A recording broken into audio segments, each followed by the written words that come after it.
Hi yes welcome to Universal Talkies. నేను మీ Appaji. Mahesh Babu versus ప్రభాస్గా 2027 మారనుందా అనే చర్చ ఆల్రెడీ మొదలైపోయింది. ఎందుకంటే మహేష్ బాబు రాజమౌళి కాంబినేషన్లో అత్యంత ప్రతిష్టాత్మకంగా దాదాపుగా 1300 కోట్ల బడ్జెట్తో తెరకెక్కుతున్నటువంటి వారణాసి సినిమా 2027లో శ్రీరామనవమి కానుకగా ఏప్రిల్లో విడుదల అవుతుందని చెప్పి ప్రకటించడం మనం చూసాం. అంటే అధికారికంగా కాకపోయినా అనధికారికంగా ఇంకా అంటే శ్రీరాముడి నేపథ్యంలో అంటే సైన్స్ ఫిక్షన్ ఉన్నప్పటికీ కూడా అందులో మహేష్ బాబు శ్రీరాముడిగా కూడా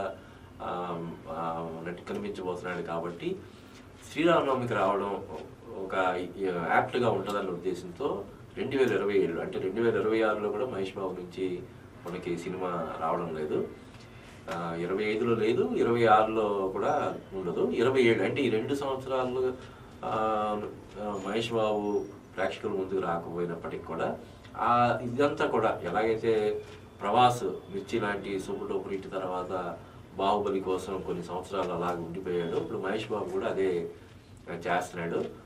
అదంతా కూడా ఆ చిన్నపాటి అసంతృప్తి ఏదైతే ఆ ఫ్యాన్స్లో ఉంటుందో ఈ సంవత్సరం కూడా మహేష్ బాబుకి సినిమా లేదనే ఒక దాన్ని మొత్తం పటాపంచలు చేస్తూ 2027లో శ్రీరామనవమి కారణంగా వారణాసి సినిమా రాబోతుంది. ఇప్పటికీ వారణాసి సినిమా ఇంకా రావడానికి సంవత్సరంన్నర ఉన్నా కూడా ప్రమోషన్స్ మనం ఐమాక్స్లో హైదరాబాద్లో ఉన్న ఐమాక్స్లో సినిమా చూడడానికి వెళ్తే ప్రతిసారి వారణాసి గ్లిమ్స్ ఆ టీజర్ గ్లిమ్స్ మనం చూస్తున్నాం. ఇప్పుడు నేనే ఒక 10-15 సార్లు చూసుంటా. అంటే జనాల్లోకి అంతగా దాన్ని తీసుకువెళ్ళాలి అనే ఒక స్ట్రాటజీ తోటి రాజమౌళి ముందుకెళ్తున్నాడు. అలాగే ఇప్పుడు ప్రభాస్ సినిమా అంటే అఫ్కోర్స్ ప్రభాస్కి 2026లో అను రాఘవపూడి దర్శకత్వంలో తెరకెక్కుతున్నటువంటి ఫౌజీ సినిమా వచ్చే అవకాశం ఉంది. అంటే ఆగస్టు 14 అని చెప్పి అనుకుంటున్నారు. అంటే ఇంకొక 7 నెలల్లో ఆ సినిమా ఆడియన్స్ ముందుకు రాబోతుంది. కానీ ఇది ఇప్పుడు ప్రభాస్ సినిమా మొన్న అంటే ఈ రాజాసాబు రిజల్ట్ తోటి కొంచెం నిరుత్సాహంగా ఉన్నటువంటి ఫ్యాన్స్లో ఒక ఉత్తేజాన్ని ఒక ఉత్సాహాన్ని నింపడం కోసం డేట్ ప్రకటించడం మనం చూసాం. మార్చి 5వ తారీఖు 2027న సినిమా స్పిరిట్ సినిమా ప్రేక్షకుల ముందుకు రాబోతుందని చెప్పారు. అంటే మధ్యలో ఫౌజీ ఉన్నప్పటికి కూడా ఫౌజీ కూడా మోస్ట్ ప్రామిసింగ్. అనురాగపూడి అంతకుముందు తీసినటువంటి సినిమా ఎంత పెద్ద విజయం సాధించిందో మనం చూసాము. అతని ట్రాక్ రికార్డు కూడా మంచి ట్రాక్ రికార్డు.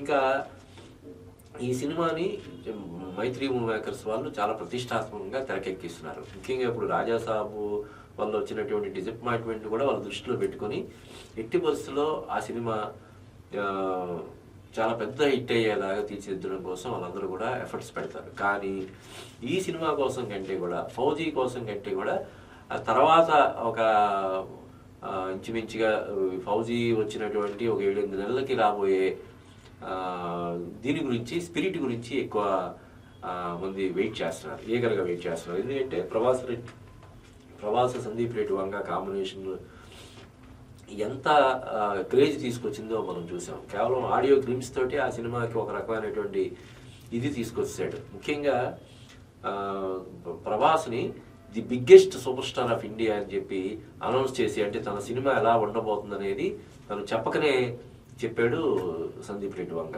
అలాగే మొన్న జనవరి 1కి అనూహ్యంగా అంటే ఎవరు ఎక్స్పెక్ట్ చేయని విధంగా రిలీజ్ చేసినటువంటి ఒక పోస్టర్, ఫస్ట్ లుక్ పోస్టర్ లాగా ప్రభాస్ తృప్తి దిమ్రి ఇద్దరు ఉన్నటువంటి పోస్టర్ ఇప్పటికి కూడా సోషల్ మీడియాని షేక్ చేస్తూనే ఉంది.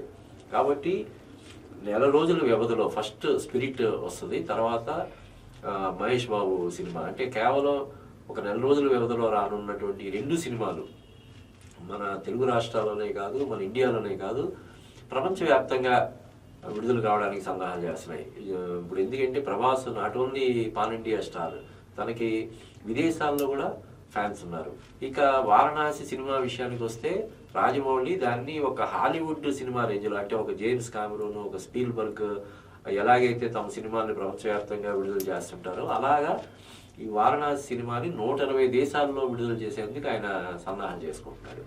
ఈ స్పిరిట్ సినిమా 120 దేశాల్లో కాకపోయినా డెఫినెట్గా అందులో సగం దేశాల్లోనైనా ఈ స్పిరిట్ సినిమా కూడా రిలీజ్ అవుతుంది. అంటే ఒక టగ్ ఆఫ్ వార్ లాగా ఉండబోతుంది. అంటే కేవలం ఒకే వారంలో రెండు రాకపోతున్నా కూడా ఒక నెలలో రావడం అంటే కూడా అది ఒక పెద్ద దీనిలాగా. అంటే ఇప్పుడు ప్రభాస్ సందీప్ రెడ్డి వంగ సినిమా వస్తుందంటే ఆ సినిమాకి పోటీగా ఏ సినిమాని కూడా రిలీజ్ చేసుకోలేని పరిస్థితి ఉంటుంది. అలాగే ఇంక రాజమౌళి సినిమాకు ఉండే క్రేజ్ గురించి మనం కొత్తగా చెప్పాల్సినటువంటి అవసరం లేదు. ఇటువంటి సినిమాలు ఇంత భారీ బడ్జెట్ తోటి ఇంత భారీ క్రేజ్ తోటి తెరకెక్కుతున్నటువంటి సినిమాలు విడుదల తేదీలు ముందుగా ప్రకటించడం అనేది చాలా మంచి విషయంగా నేను భావిస్తాను. ఎందుకంటే దాన్ని బట్టి మిగతా వాళ్ళు ప్లాన్ చేసుకుంటారు. ప్రభాస్ సినిమా పలానా నెలలో వస్తుంది, మహేష్ బాబు సినిమా పలానా తారీఖు వస్తుంది అని వాళ్ళ సినిమాలకు సంబంధించినటువంటి విడుదల తేదీని ప్లాన్ చేసుకోవడానికి ఉంటుంది. లాస్ట్ మినిట్లో ఇంత క్రేజ్ ఉంది కదా మనకి అని చెప్పి 2 నెలలు 3 నెలల ముందు ప్రకటిస్తే మిగతా వాళ్ళందరూ కూడా ఇబ్బంది పడే అవకాశం ఉంటుంది. కాబట్టి ముందుగా విడుదల తేదీలు ప్రకటించడం కూడా ఒక రకంగా చాలా మంచి విషయం. అంటే కేవలం 2027లో కేవలం 4 రోజుల వ్యవధిలో మన తెలుగు సినిమాలకు సంబంధించినట్టు, అంటే ఇప్పుడు ఈరోజు రాజమౌళి సందీప్ రెడ్డి వంగ కేవలం తెలుగుకి మాత్రమే పరిమితమైనటువంటి దర్శకులు కాకపోయినప్పటికీ కూడా వాళ్ళు ఎంతైనా రేపొద్దున్న వరల్డ్ ప్రపంచ స్థాయి సినిమాలు తీసినా కూడా మన తెలుగు వాళ్ళని మనం గర్వపడతాం. కాబట్టి ఈ 2 సినిమాలు 2027లో కేవలం 4 రోజుల వ్యవధిలో, ఒకటి మార్చిలో ఒకటి ఏప్రిల్లో విడుదల కాబోతుండడం అనేది మన తెలుగు వాళ్ళందరూ కూడా గర్వపడాల్సినటువంటి విషయం. ముఖ్యంగా ది రాజా సాబ్ సినిమా రిజల్ట్తో డిసప్పాయింట్ అయినటువంటి ప్రభాస్ ఫ్యాన్స్ ఇంక దాన్ని పక్కన పెట్టేసి ఇంక దాన్ని మర్చిపోయి హ్యాపీగా స్పిరిట్ కోసం వెయిట్ చేయొచ్చు. మధ్యలో ఫౌజీ సినిమా డెఫినెట్గా అది మళ్ళీ ప్రభాస్ ఫ్యాన్స్లో జోష్ నింపే సినిమాగా అయితే మాత్రం ఖచ్చితంగా ఉంటుంది. ఇక మహేష్ బాబు నెక్స్ట్ 2027లో ఈ సినిమా వచ్చిన తర్వాత ఏ సినిమా చేస్తాడనే దాని మీద కూడా ఇప్పుడు ఆల్రెడీ చర్చ మొదలైపోయింది. ప్రభాస్కి అయితే పెద్ద లైనప్ అయి ఉంది. ఫౌజీ ఉంది, స్పిరిట్ ఉంది, తర్వాత ఆయన సలార్ 2 చేయాల్సింది ఉంది, కల్కి 2 చేయాల్సింది ఉంది. ఇంకా ఆయనతో సినిమాలు చేయడం కోసం చాలామంది బాలీవుడ్ డైరెక్టర్లు కూడా అప్రోచ్ అయిన విషయం మనందరికీ తెలుసు. ఇంకా చాలామంది డైరెక్టర్లు స్క్రిప్ట్లు తీసుకొని ప్రభాస్కి వినిపించడం కోసం ప్రయత్నాలు చేస్తున్నారని కూడా తెలుస్తుంది. కాబట్టి ప్రభాస్కి చాలా పెద్ద లైనప్ ఉంది. మహేష్ బాబుకి మాత్రం అంటే అతను రాజమౌళి సినిమా ఒప్పుకున్నప్పుడే తను మెంటల్గా ఒక 3 ఏళ్ళు అయితే వేరే సినిమా గురించి మనం ఆలోచించాల్సిన ఇది లేదని చెప్పి ఫిక్స్ అయిపోయి ఉంటాడు. అందుకే వాళ్ళిద్దరి కాంబినేషన్ సెట్ అవ్వడానికి అంత టైం తీసుకుంది. తను వేరే ప్రాజెక్టులే కమిట్ అవ్వకుండా అలాగ ఉండి, అలాగే రాజమౌళి ఎలాగో ఒక సినిమా తర్వాత మాత్రం ఇంకో సినిమా గురించి ఆలోచన చేస్తుంటాడు. ఆయన ఎప్పటి నుంచో మహాభారతం నాకు చేయాలని ఉందని చెప్పి ఆయన అన్నాడు. దీని తర్వాత ఆయన మహాభారతమే చేస్తాడా లేదా వారణాసి సినిమాకి ఏమైనా సీక్వెల్గా చేస్తాడు అని కూడా మనం అప్పుడే చెప్పలేము. ఎందుకంటే బాహుబలి సినిమా నిర్మాణం మొదలైనప్పుడు, ఆ రూపకల్పన స్టార్ట్ అయినప్పుడు దాన్ని 2 భాగాల్లో తీయాలని చెప్పి రాజమౌళికి కూడా ఆలోచన లేదు. తర్వాత బడ్జెట్ విపరీతంగా పెరిగిపోవడం, ఆ స్టోరీలో చాలా పెద్ద స్కోప్ ఉండడం, 2 భాగాలుగా తీసేంత స్కోపు ఆ సబ్జెక్ట్ ఉండడం వల్ల దాన్ని ఆయన 2 భాగాలుగా తెరకెక్కించి మొదటి భాగం కంటే 2వ భాగంతో మరింత పెద్ద విజయాన్ని అందుకుని ఈరోజు మన ఇండియాలోనే నంబర్ 1 డైరెక్టర్ అనిపించుకుంటున్నాడు. అలాగే సందీప్ రెడ్డి వంగ కూడా ఒక అప్పటికి అన్నోన్ ఫేస్ అయినటువంటి విజయ్ దేవరకొండతో అర్జున్ రెడ్డి సినిమాని తీసి ఒక అసాధారణటువంటి విజయాన్ని అందుకుని తర్వాత అదే సినిమాని హిందీలో షాహిద్ కపూర్ తోటి తీసి అక్కడ అది కూడా ఆ సినిమాతో కూడా సూపర్ డూపర్ హిట్ కొట్టి తర్వాత రణబీర్ కపూర్తో యానిమల్ అనే సినిమా చేసి దాంతో ఒక ప్రపంచం లాంటి ఇది సృష్టించి ఇప్పుడు ప్రభాస్ తోటి జతగట్టి ఈ సినిమాని చాలా ప్రతిష్టాత్మకంగా ఆయన తెరకెక్కిస్తున్నాడు. ఎక్కడ కూడా అంటే మామూలుగా ప్రభాస్కున్న కటౌట్, అతనుకున్న ఇమేజ్